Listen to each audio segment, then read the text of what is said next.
exactly does it mean to amplify and honor Black life? Let's find out through our husband and wife team from Just Us Books Publishing, a company with a focus on Black interest books for children and young adults.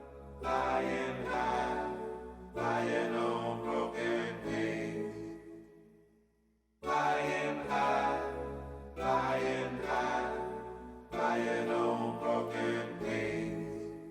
I'm flying high, flying on broken wings. I'm flying high.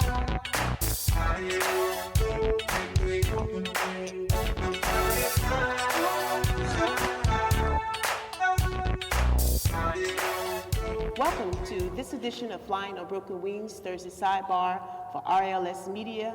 I'm your host, Dr. Phyllis Bivens Hudson, here at Imani Baptist Church of East Orange. Today, we will be talking with writers, entrepreneurs, publishers, and husband and wife team, Wade and Cheryl Hudson from Just Us Books Publishers out of East Orange, New Jersey. Wade and Cheryl, welcome. Good to be here. Thank you. Thank you.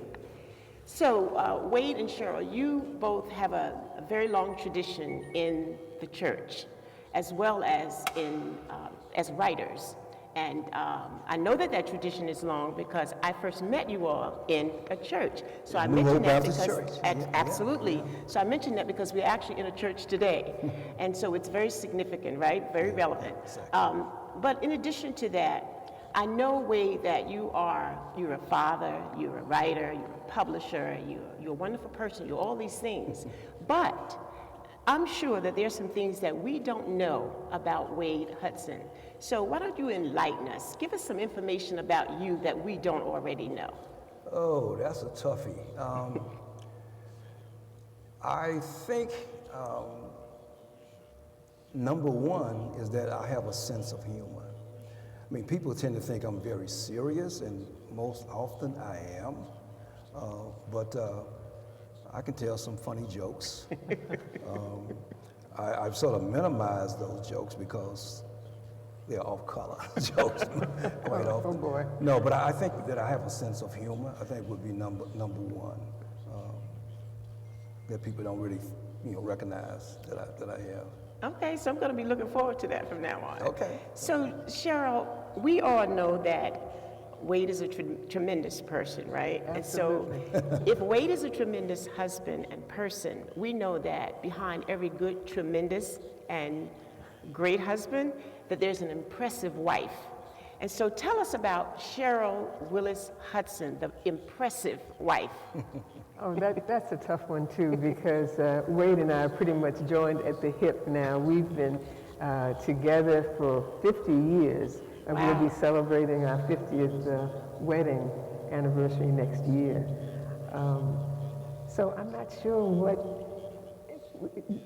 I think God brought us together. Mm-hmm. So we complement one another. So I'm a little, I don't want to be doing too much about patting myself on the shoulder about being an impressive. We make a team. We complement one another. So. But I get it. That's good, because what happens is people may think, well, they're husband and wife team, but they're just working together. But it's bigger than just working together, right? As you said, you complement each other. That's important to know that you complement each other. And so I think that's very appropriate to be able to say that. But okay, so let's talk about our time with what we do. So I've been in education for more than 40 years, and so my focus has been on children, young people in particular, middle schoolers. And you all have also focused on children, young adults and children of the like, and for more than 33 years, right? So here's the question. Why did you choose to concentrate on that segment of the market? You want to take a shot at this, Cheryl? Well, actually, Wade and Wade is a writer by profession, and I've been a graphic artist and an art director in educational books and trade books. And when we became a family and had children of our own, we wanted to have books and learning materials and graphics in our home that reflected our culture, our Black culture. And there weren't very many of those books in the marketplace. They were hard to find, or they were only in institutional places. So that brought us together, and we wanted to have that cultural substance And that's what brought us together to do Just Us Books with the Afrobets. And many people are familiar with A is for Africa, alligator, and Africa, alligator, and what's the apple, in a traditional sense. So bringing those images and cultural substances to our kids was what brought us to doing it for all kids. Right. I think also, Phyllis, that we were addressing what we did not have when we were growing up. You know, we grew up in a segregated world, went to segregated schools in the South, and we did not have books in our school library, nor the school curriculum that spoke in a appreciative way to the Black experience and Black history and Black culture. And we knew the impact of not having that kind of information, that kind of knowledge had on us. And so we did not want to see that same kind of scenario continue to play out and replicate itself. Rather than complain about the lack of these kinds of books in the marketplace, Cheryl and I took a step of faith, and it was a step of faith because we didn't have a lot of money, you know, to start a business, to start a publishing company. I mean, you need like hundreds of thousands of dollars to do that. We did not have that. But what we did have was a God who we thought believed in what we were doing, and we felt that the mission or the vision was given to us. And over the years, that has been reaffirmed because there have been so many obstacles and challenges that we faced, but the Lord has stepped in and, you know, and brought us through, you know, so 33 years and still going. Right, and just imagine had the opportunity been there for any of us who didn't have books in their homes, how we may have turned out differently.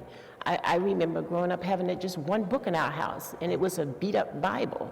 That was the only book other than my school books. So I get it, and I was not introduced to anything relative to Black interest books until I was in high school.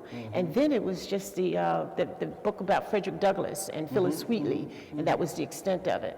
So we're fortunate that the two of you have taken on this task and done what you've done, because it's not, as you said, it did not just affect your children, but it has affected an entire nation of children, right? So because we know if you teach one, right, just one.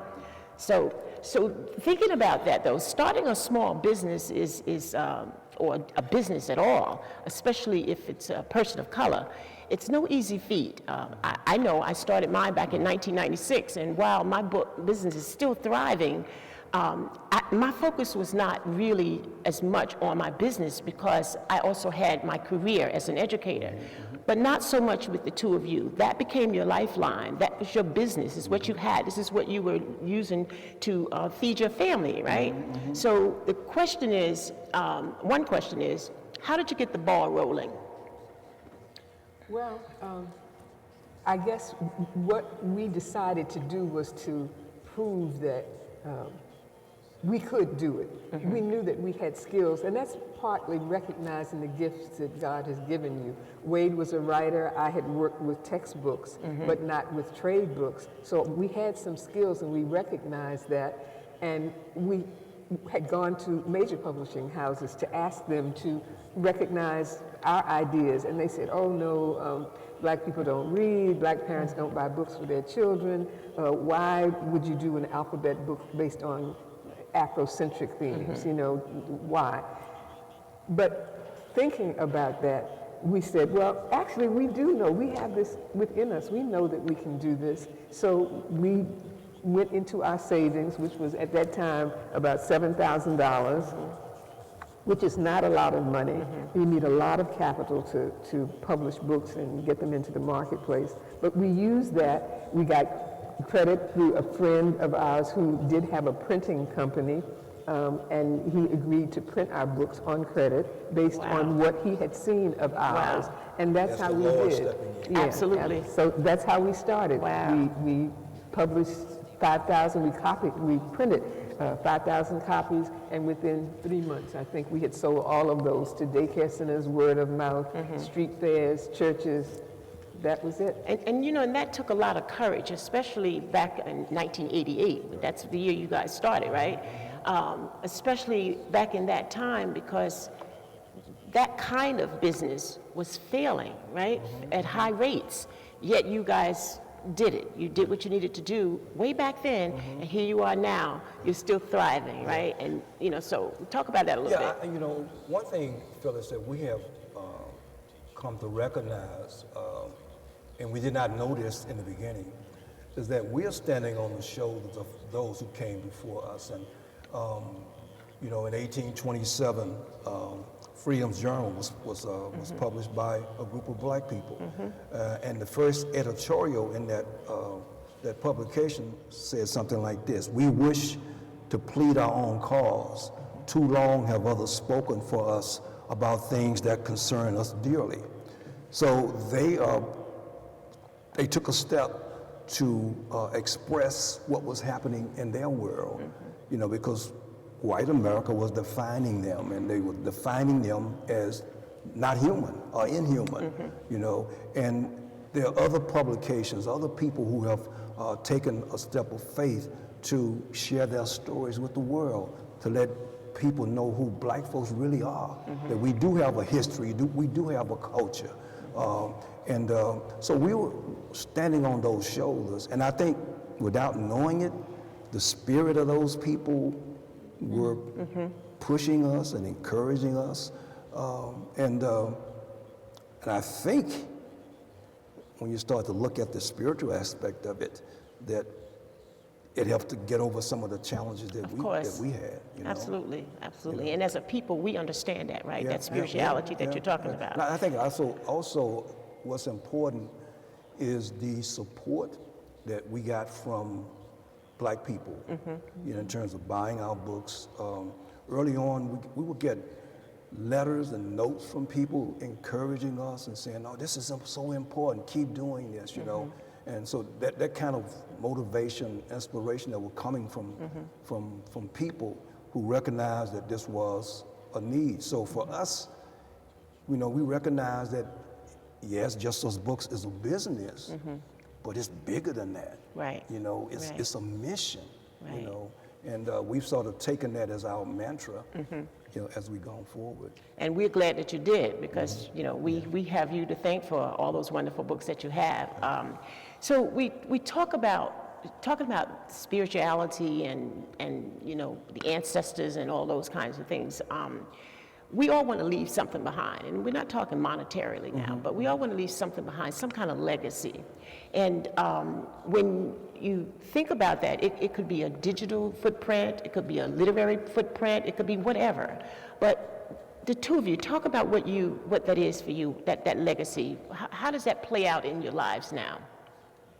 Wow, I think that what we love to leave behind is that we recognize the gifts that God has given us, that black people, our children are loved, they are to be seen, they need to be recognized in literature, in film, in television, in all aspects of our lives, that we have a creativity that springs from our creation itself.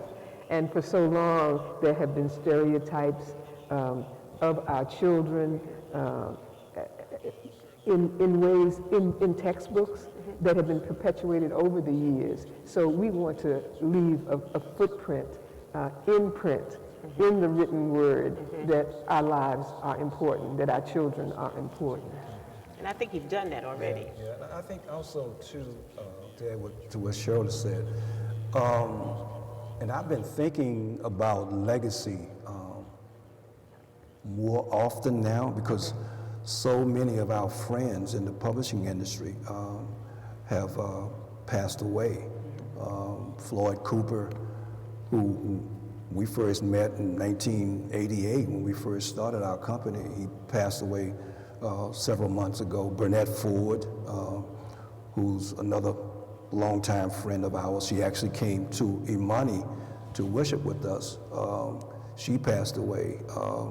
Jerry Pinkney, another outstanding illustrator who's been his career is like, what, 50 years, you know? Yeah, and Eloise Greenfield. And so I've been thinking about legacy and what I really see it as, what difference did you make while you were here, while God gave you the opportunity? Yeah, and that actually brings me to another question, and that question is, what do you think you have achieved through your writing and publishing efforts? For me, when we started in 1988, there were very few black people and people of color involved in the publishing industry. That has changed quite a bit now, and I was going to say I kind of think, but I know for sure that our efforts really helped to change that, and along with others. But now there are a lot of writers and illustrators and editors who are involved in the industry. It certainly is not where it needs to be. There's still a lot more work, and we are still working on those things with different organizations that we are involved with. But it is a much different world now than when we first started in 1988. Yeah, you're right. So I think that's what I'm proudest of, is that, you know, we opened some doors and, you know, knocked down some barriers, you know, and so others could come behind us. And I think the self-publishing world has added to that as well. Yeah. Being able to just get out and do your own, because I mean that's how my book was published. It was self-published, so I didn't have to go through the same kind of a situational experience that you all had, where you had to go knocking on doors and people saying no. I was the only door I had to knock on, right? So, and my door, I'm answering it. Yeah, yeah. And the thing about, you know, when trailblazers, you know, open the door, overcome a barrier, it says to other people that you can do it too. Yep. And you know, there must be those trailblazers, those folks who step out first to show that it can be done. Yes. And sometimes if that doesn't happen, folks are afraid to take that step. You know, if you don't see success, why should I think about success? You know, and so it's important that it doesn't mean necessarily that those who step out first are going to be, quote, successful in the monetary sense, because oftentimes the trailblazers are the ones who open the door, but they don't benefit from opening those doors. Exactly. Others who come behind do. They just kind of set the stage for That's it, right, right? that's right, Yeah, that's yeah. right. So with you both being writers as well as publishing professionals, we know that, first of all, if you're writing for a living, that's a job in itself.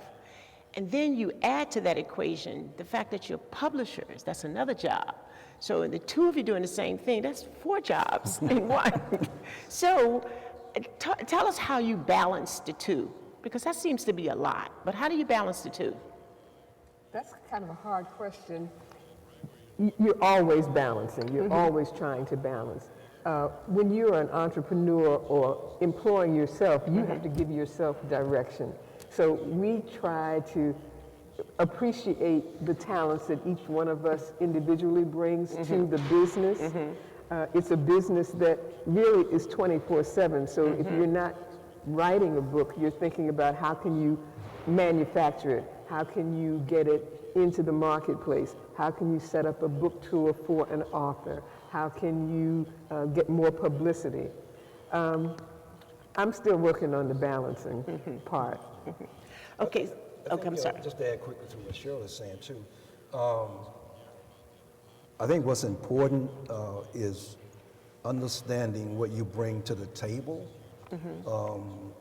and really focusing on that. Now, it doesn't mean you can't learn new things, but when you're working as a team, sometimes we can get in each other's way. So we have to set the boundaries and say, okay, this is what my responsibilities are, this Cheryl's responsibilities are X, Y, and Z, and try to honor, you know, what you set up, and not get out of your lane, so to speak. So I think that's that's one balance I think that has helped to ensure that we are moving forward, and that because a lot of times when we speak to people, they ask like, How do you get along? yeah, how do you, I mean, you with your husband See and each other you're every together day. all the time. How do you do that, you know? Yeah, So we stay out of each other's way. We try to. Yeah. And try to balance work, even though work is 24/7, Right. you still have to have a little bit of time for play and for fun as a couple, as a parent. Wade Right. is still a father, I'm still a mother, you know. Absolutely. There's PTA meetings, and, I mean, not now because our Right. kids are Right. older, but those Okay, are the so instances. thank you for that. That's great advice, and I'm sure that someone out there can use that advice. If not, you can look to your own career and just take this advice and apply it to that. But when we come back, we're going to take a look at one of Cheryl and Wade's new books, the book that's called Recognize. So stay tuned. Flying high, flying high, flying on broken wings. I'm flying high, so high, flying. Welcome back. I am Dr. Phyllis Bivens Hudson, your host here at Imani Baptist Church of East Orange. Welcome back, Cheryl and Wade. Last segment, we talked about the business side of publishing and writing. And now we're going to focus a little more on one of the books that Cheryl and Wade have just recently released. In fact, we're talking about the book Recognize. So, Cheryl and Wade, what was your inspiration for Recognize? Recognize is a word that is a part of a call and response. You can, it reinforces the ability to see yourself and see what you are doing now. The impetus for putting this book together really came after the murder of George Floyd and all of the responses that showed after that Black Lives Matter. We've always known that Black Lives Matter, but we wanted to do something in writing to recognize that. So this anthology is a collection of artists and authors in the children's book field who have been writing and have been recognizing our strength, our creativity, our beauty all along, and this is the result. Did you want to add to that, Yeah, Wade? it's the third anthology that we've done with Crown Books, which is a division of Penguin Random House out of New York. The first anthology was called We Rise, We Resist, We Raise Our Voices. And that anthology brought together 50 black book creators who responded to the toxic environment during the time that Donald Trump was running for office and actually elected. And the second anthology was called The Talk, Conversations About Race, Love, and Truth. And that anthology focused more on those tough conversations that parents must have with their children. But we brought on board a diverse group of book creators, not just black book creators, but Native, Hispanic, and so on. And then obviously Recognize is the third anthology. And as Cheryl said, the inspiration was a response to what was going on after George Floyd's assassination. So, having said that, we know that actually what you have described in those three anthologies is that there's so many different layers to Black life, right? The black experience is filled with many, many layers. And I think in anthology, you have kind of peeled back some of those layers. So my question is, how are you able to make it so diverse? The diversity really came from the styles of writing. There's poetry, there's prose, there are letters, there are essays, there's a reflection on a folktale and a recognition of previous writers like James Baldwin. The diversity comes from the different people that we asked to contribute to the collection. And if I could show some of the illustrations Absolutely. and the Absolutely. forms that you see. We asked some of the illustrators to respond to what does it mean that Black Lives Matter? And one of the illustrators, London Ladd, did a portrait And you can see this portrait here. It says Breonna Taylor, say her name. That is recognition. That it recognizes that Breonna Taylor, who was murdered in her own home for no crime, just being in her own home, how her life was snuffed out. And another illustration from James Ransom called Journey, of a black boy.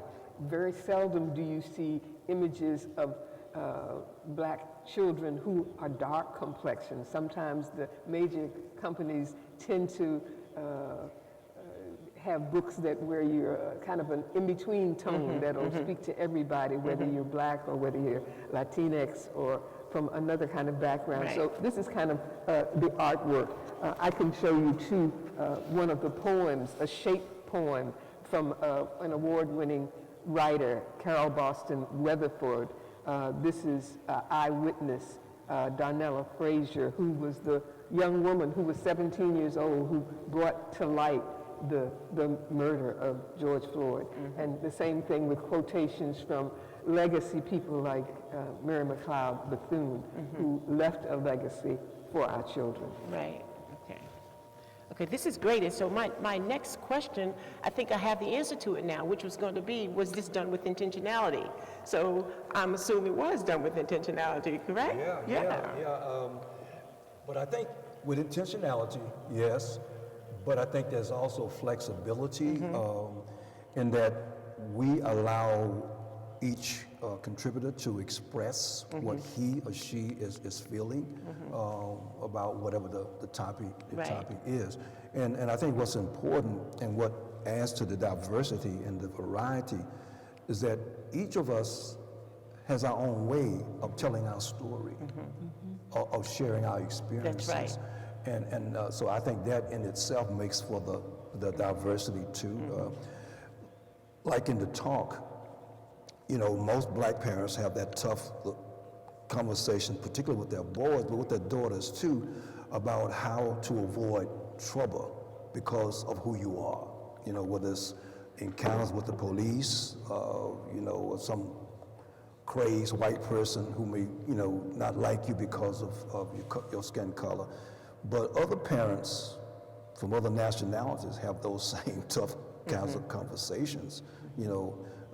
And so we wanted to make sure that there was a wide variety, you know, of expressing, you know, what people are going through, you know. And you know, it's interesting what Wade said. Each person was asked to contribute, but not one of the contributions was like the other. Each one was different. Each one had a different point of view. Which is where the diversity comes in, yes, right? Absolutely. Yeah, absolutely.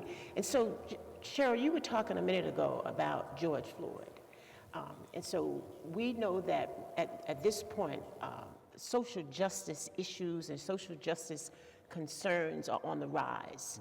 And that being the case, we know that that has also happened because of what happened when we all witnessed the murder of George Floyd. Yes. So in addition to that, though, we have found that now there are many books, there are many conversations, there are podcasts, all kinds of things that are out there because of this, right? So when we think now about your book, what makes Recognize different from all those other anthologies or books out there that are talking about these kinds of social issues? Wade, you want to talk about that? Yeah, I think it's different, Phyllis, yes, but in many ways, they are similar to other books that are out there and that are calling for justice and fairness and equality. You know, and some of those authors who've written some of those books, important books, are friends of ours too. But I think what sets Recognize apart from the others is that we have given a number of writers and illustrators an opportunity to collaborate in one book, you know, so I think that really is what makes it different. Right. Now, some of what they're writing about can be found in other books. Other people are tackling those tough conversations, those tough subjects, but to have 30 or 40 writers and illustrators to collaborate in one book is novel. Yeah, it is, and it's incredible. So what do you think, or what is it that you think will be accomplished with the release of Recognize? Well, we think that people will be able to read about Black joy, about the positive aspects of being Black, about enjoying how to be an activist, about recognizing your Harambe time in a freedom school, about things that are positive and life-affirming, and that Black life is not just a trial, Right. but the amplification and celebration of our lives needs to be recognized all the time. Right. And I think also, Phyllis, that what we wanted to say in the book, or through the book, is that Black folks have always recognized that Black lives matter, not just when we lose someone like George Floyd Right. to violence. We've been fighting for centuries, showing that Black life matter, whether it's through athletic feats, whether it's through inventions that we've done, whether it's through our music, whether it's through the written word. We've been showing that our lives have, even just having a barbecue in the backyard. Exactly, right. We're showing that our lives matter. We have Recognize it, value. right? Yeah, we have Recognize worth. it, yeah. Yeah. So, we have a surprise for our audience. And fortunately, one of the contributors to Recognize is with us. And he actually is an award-winning, Grammy-writing composer and songwriter and arranger, and your brother, and your Yes. brother-in-law, and my husband, Curtis Hudson. So, Curtis, would you just kind of talk to us a little bit about your contribution to Recognize? Well, first of all, I was really elated when Wade asked me to participate in this wonderful project. We talk all the time. I get a chance to see a lot of things before people know what's even going on with Wade and Cheryl's project, because we always talking. We talking on the phone a lot. So it just came up in a conversation. He just said, "Why don't you write a story, about your experience growing up in Louisiana, the same, city that we both grew up." And I did it from a musical perspective, because being a musician in the South, it was very difficult over a lot of times. So when we was growing up, we would see people on TV like Ray Charles and Sam Cooke, and I didn't know what they was dealing with until I started reading to find out that they was having some of the same issues that we was having in our little small town, some of the racial issues, that segregation. They couldn't even stay at certain hotels, and when they was on the road traveling. And I didn't know that. I would see them on TV. So some of my experiences that I was experiencing playing at local clubs and for whites, I was getting that same type of thing. Like, people would love you on stage, but once you're off stage, you're in the city, they wouldn't even speak to you, but they would tell you how great you are and how they enjoy your music. But as I got older, I understood that Ray Charles and those superstars that was experiencing the same thing. So it kind of made me say, okay, well, if they did it, I could do this too. I can have a successful career in spite of the Jim Crow South and the stuff that I was experiencing. So, I know that you do a lot of writing. I know that you do a lot of writing. And a lot of your writing could be considered podcast material. It's podcast worthy because it's really good stuff. And we know that by the responses that you get.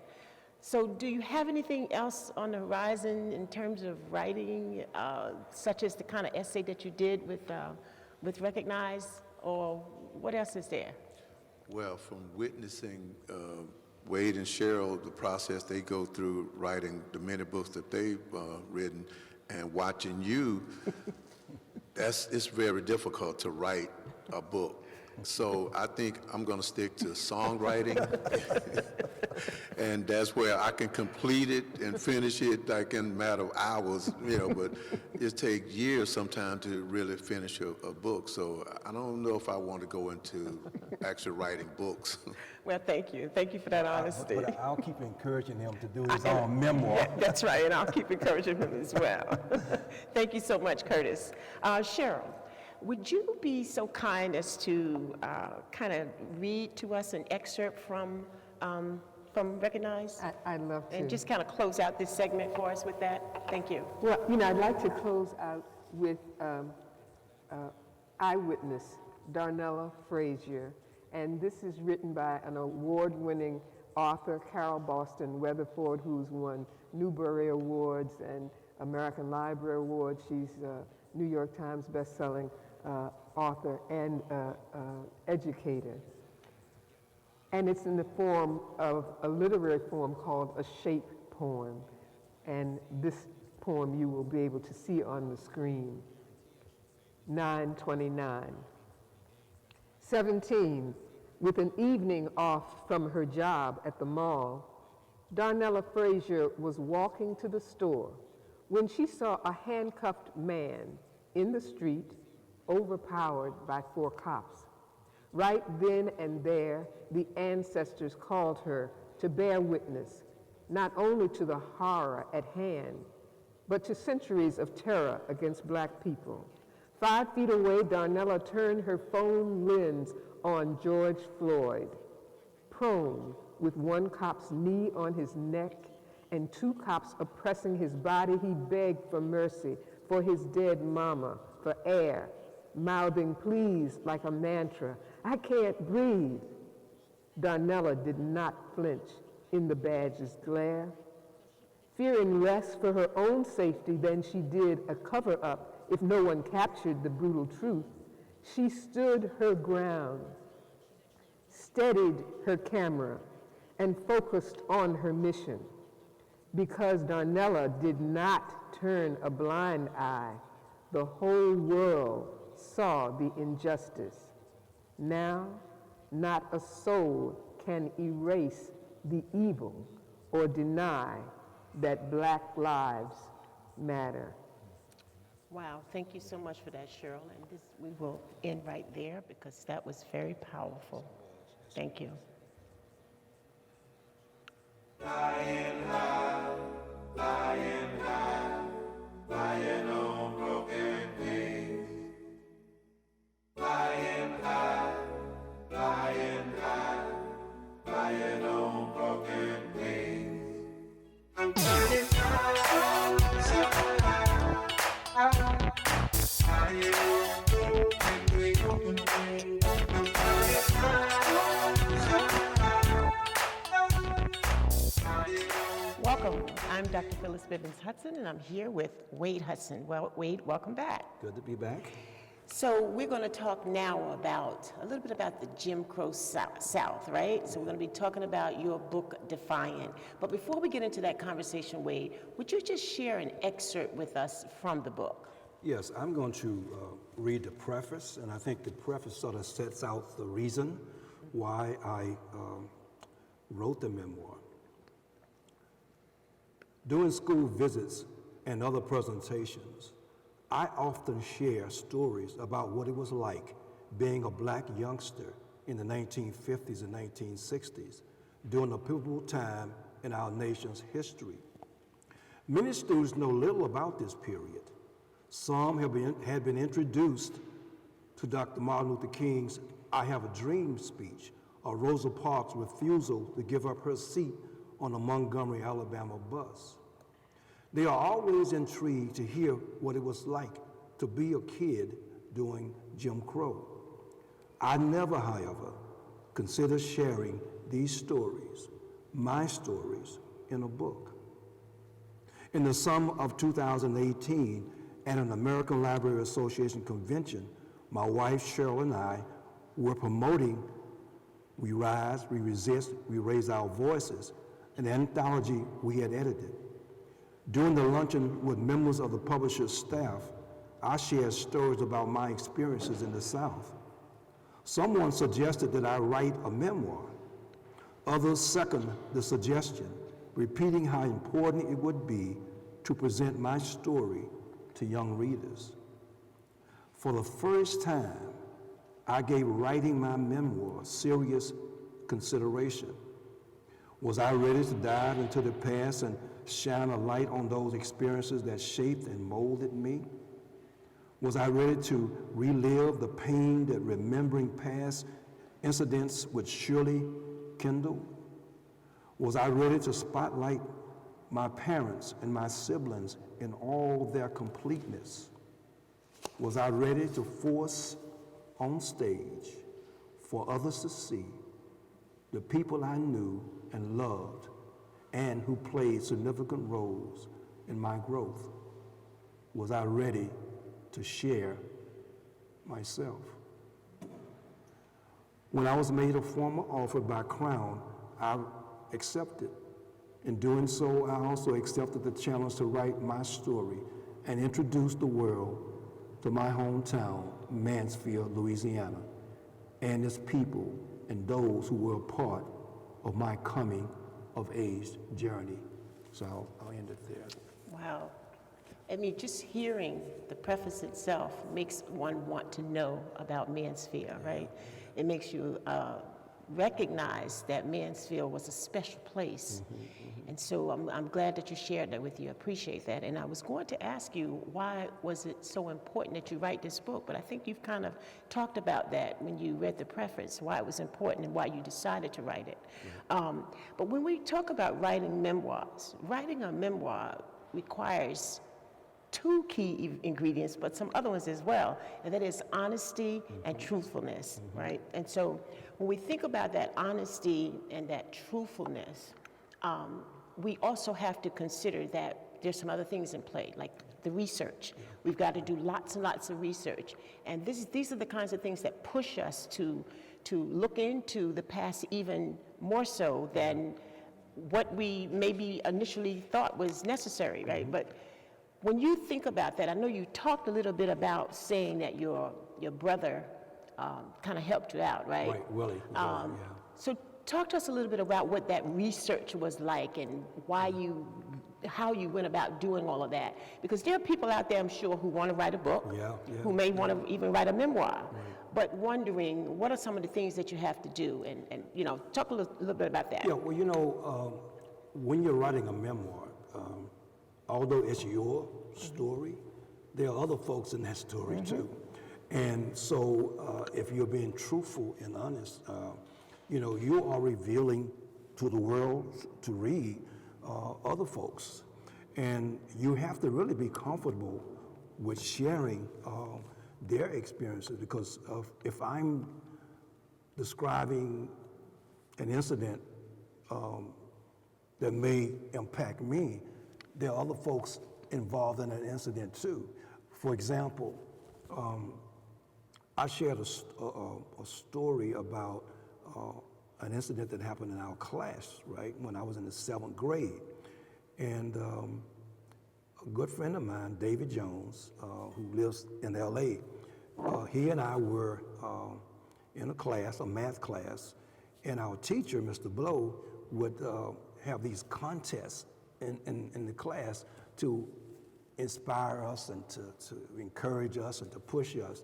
So one way he did that was to put a math problem on the blackboard, right? Without the two people he invited up to find the answer, we didn't see it, right? So David and I were at the blackboard. He wrote the problems, and he told us to turn around and write the answer. So my memory is that when I turned around, I had the answer, without even thinking about it, right? So I sent the manuscript to David, and he didn't really say anything about that particular part of the story. And so recently, this was like maybe a week ago, after he got the book, we were talking about it, and I said, "Do you remember that time that you said, Well, that's the way you remember it. I said, wait a minute. But, Yeah, the right answer. yeah, but you know, I mean, so when you're writing about your own experiences, other people are involved in those experiences. And the other thing that I did, Phyllis, was I did a rough draft, and I sent it to all of my siblings. I sent it to everybody. And everybody didn't respond necessarily. Curtis did, you know, and we talked at length about it. Willie did.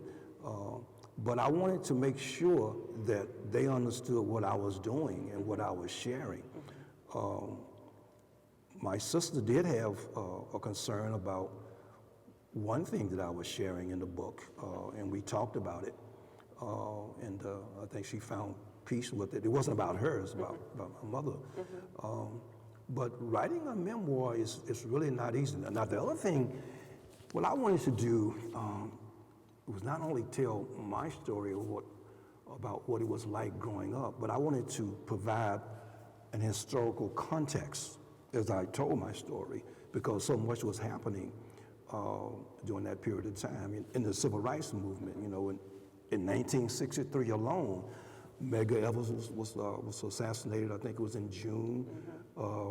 In August, there was a march on Washington, D.C. In September, those 4 girls were killed, bombed in that church in Alabama.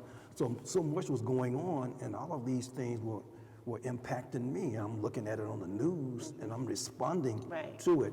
So these things are shaping me and actually helping to make me become an activist, which is what I think I ended up becoming. Right. So, but in order to provide the historical context, I had to do a lot of research. Of course. To make sure that what I was sharing was accurate, the dates were correct, you know.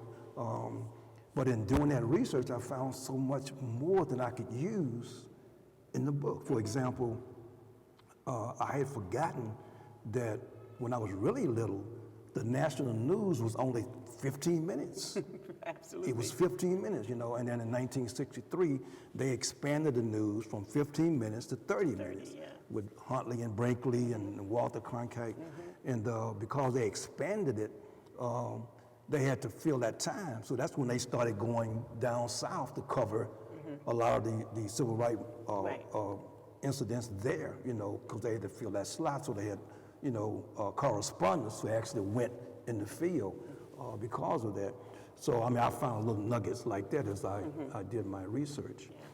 Yeah, so, you know, when I think back on my question to you, I'm thinking about myself, because having written my own memoir, as you said, you know, you got to do a lot of probing, there's a lot of soul searching, there are lots of things that's going on. And so for me, it was painful, you know, having to go back and try to, you know, dig up all these things and then make peace with actually putting it out there. But do you have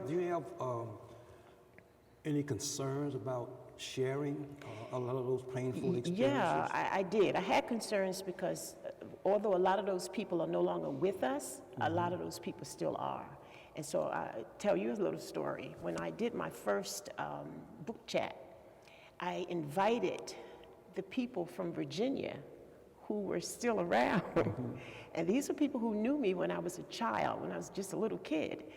And I was really nervous about it, getting these people on this Zoom and having them all looking at me and just thinking, what are they gonna say? Because I've put all this stuff out there. And one incident in particular that I talked about was, you know, I had a horrible stepfather who was very abusive, not just to our family, but to anybody. And I talked about that. And that just people didn't know this was happening to us. So because they didn't know, when I tell this story, what's gonna happen? You know, are they gonna say the things that people used to say to me when I tried to bring these things up? You're just lying. That was my thinking. And then this one woman spoke up, and she said, you know, I had camouflaged the names. You know, you try to, right? So I didn't use his name. Right, didn't use his name. He was my stepfather, and but I didn't use his name. And this woman spoke up, and she said, I know you calling this character so-and-so. She said, but I know exactly who that was. And then I'm thinking, oh no. So she went on to say, she said, and you know, you're really giving him more credit than he deserves. She said, because we remember him. And then somebody else chimed in and said, I remember seeing you walking down the street.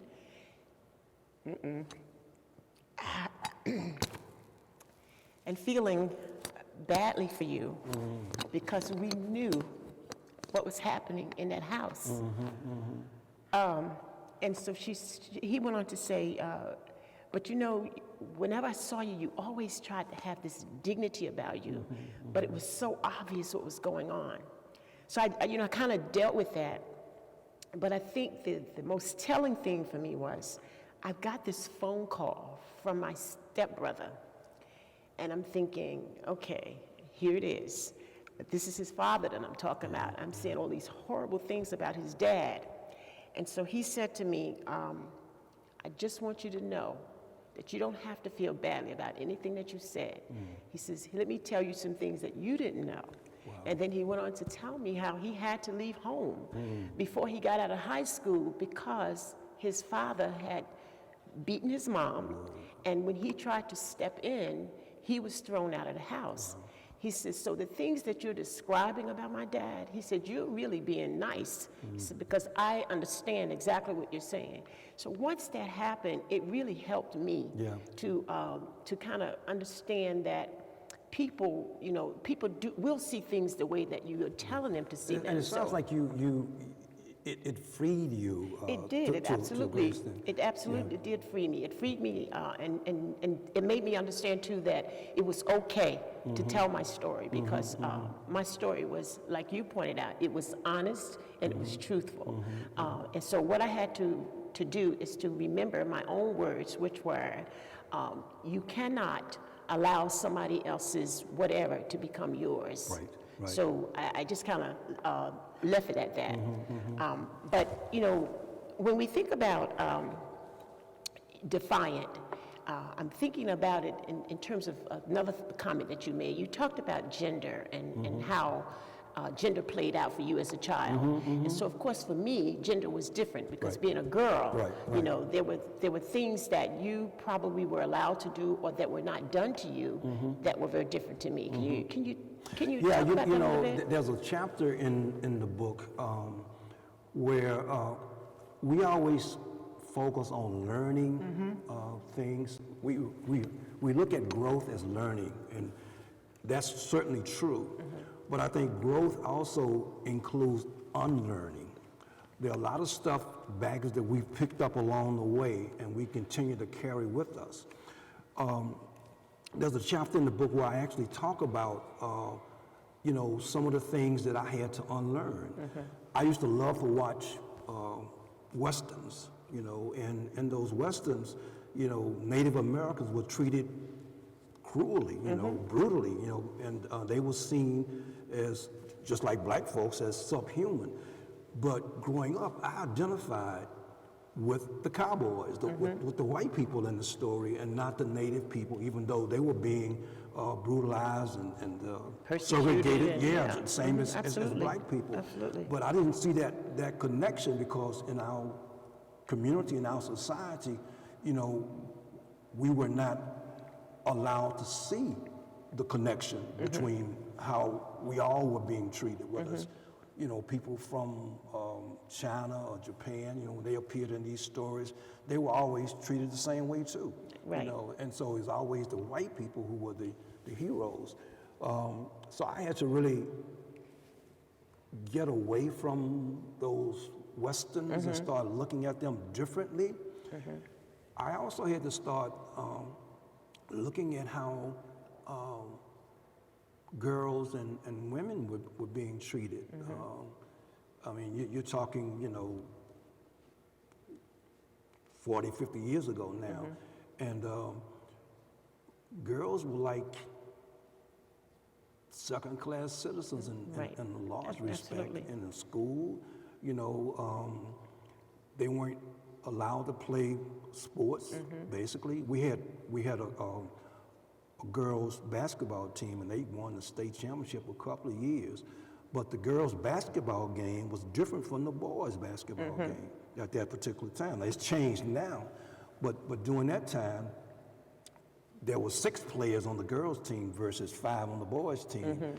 And the court was divided into offense and defense. Right. You know, the 3 girls who played defense could not cross the center line. You know, they were called the defensive team, defense side of the ball. And then there were 3 on the offensive side that could actually score the points. And I'm sitting, I said, why is that? Why? The girls' game so different from the boys' game. So I mean, as I usually do, I went to the library trying to find some books about, you know, and basically what he just said, you know, girls were not physically able to play basketball the way boys and blah, blah, blah, so they had to adjust the game, which was stupid, because look how girls are playing the game now. Right, and they could have done that then, Could have right? done it then, you know. So those things like that, you know, I had to, because obviously I was responding to girls the way the guys around me responded Of course, to them. of You course. know, you hit them on the behind and, you know, being honest Yeah. about it. On that kind of thing. That's, Of course. you know, treat them as objects, you know. Right. And so I had to unlearn that, you know, and if you're not really conscious about these kinds of things that are not really good for you, then you continue to do them, you know. So Wade, you've read my memoir. As a Yes. matter of fact, you are the first person to have read my memoir, and you were the first person to do a review, which was an extremely thoughtful review. So we have like 1 minute left in this segment. So can you just talk a little bit about what common threads you saw running through the 2 memoirs? A lot, Phyllis. I think that our journeys as black people are very similar, even though, you know, obviously I'm a male, you're a female, but there are certain family dynamics that are similar. There are certain community dynamics that are similar in terms of the kind of support. The school system, where you had a lot of support in the school system and teachers who saw your worth and your value. Same thing with me. So there are a lot of common threads, and I think, again, even though, you know, we certainly had different experiences, but there are so many common experiences that sort of tie us together, and I think that's one of the reasons when we start talking, engaging in conversations, those conversations become very fertile and just sort of, you know, grows, you know, because there's so much that we have to share that are in common. You know? Okay, so I agree with you on that. And when we come back, we're going to talk a little bit more about what's next for the Hudsons. Stay tuned, we'll be right back. Flying high, flying on broken wings. Flying high, flying high, flying on broken wings. I'm flying high, so high. Flying on broken wings. I'm flying high, so high. Flying on broken wings. I'm flying high, flying on broken wings. Welcome back. We've come to the end of our program, but before we leave, we'd like to say to Wade and Cheryl, what's next for you all? Well, actually, Phyllis, we have 2 new picture books that we've just released and that we are promoting. And on the personal front, I'm working on 2 new projects that I've signed contracts to do. So, very exciting time. You know, it's 33 years and full speed ahead. Great, great. I'll be looking forward to it. Yes. And I'd like to close out our program by sharing with our audience the poem Flying on Broken Wings, which is by the name of the book, from the name of the book, Flying on Broken Wings.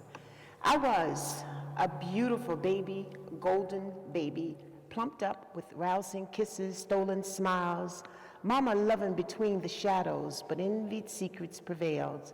In a moment sweltering of torn pain, clipped wings not yet ready to fly.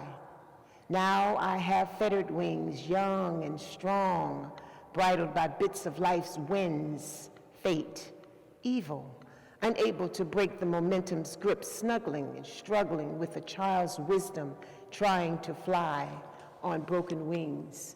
I have unfettered notions poised and peppered along the lines of my life, searching, finding me somewhere in between renovated hope, grit, and freedom to fly on broken wings. And now I am flying with all my stuff against all odds, branding my savoir-faire in the narrow space of found dreams, resting in this season of lighted hope while flying on broken wings. Thank you to our guests. Thank you to our audience for hanging in there with us. And for ILS Media, I am Dr. Phyllis Bivens Hudson. Until next time, keep flying on your own wings.